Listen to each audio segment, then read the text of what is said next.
কথা বলবো রে। দিনকাল এমন পড়েছে, মাছগুলো যেন মানুষের চেয়ে বেশি চালাক হয়ে গেছে। কোনো মাছই জালে ধরা পড়তে চায় না। আমার অবস্থা তেমন একটা ভালো না রে। ও, তাহলে তো ভালোই সমস্যা রে। হ্যাঁ, তা যাক। তা বল, তোর খবর কি? কেমন চলছে দিনকাল? ও কথা আর শুনিস না। হ্যাঁ, দিনকাল তো ভালোই চলছিল, কিন্তু ইদানিং এসে দোকানে আর তেমন বেচা কেনাই হয় না, বুঝলি। হ্যাঁ রে বন্ধু, সবারই এখন সমস্যা। দিনকাল যেন মনে হচ্ছে দিন দিন খারাপ হয়ে যাচ্ছে। তারপরে যে পরিমাণ গরম, এর মধ্যে একটু বৃষ্টি হলে যা ভালো হতো। হ্যাঁ রে বন্ধু, ভালোই তো হতো, কিন্তু তার হচ্ছে কই। আচ্ছা থাক তাহলে বন্ধু, এই কিছু মাছ পেয়েছি, এইগুলো আবার বাজারে নিয়ে যেতে হবে।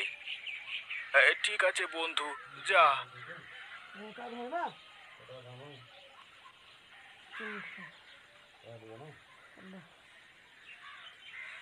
কি গো, কখন থেকে তোমার জন্য বসে রয়েছি, আর এই তোমার আসার সময় হলো? কি গো, আজ এত দেরি হলো কেন? সে কথা আর বলো না। ভাবলাম একটু সময় নিয়ে কয়েকটা জাল বেশি ফেলি, যাতে বেশি মাছ ধরতে পারি। তা তো হলোই না, এইদিকে আবার দেরি হয়ে গেল। কেন, আজ মাছ পাওনি?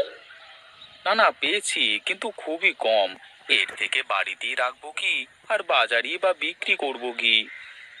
বাড়িতে রাখা লাগবে না, ওগুলো বিক্রি করে কিছুটা চাল ডাল আনো, তাতেই হয়ে যাবে। আচ্ছা ঠিক আছে, তাহলে বাজারই নিয়ে যাই। হ্যাঁ হ্যাঁ, তাহলে তাড়াতাড়ি চলে এসো কিন্তু। হ্যাঁ ঠিক আছে।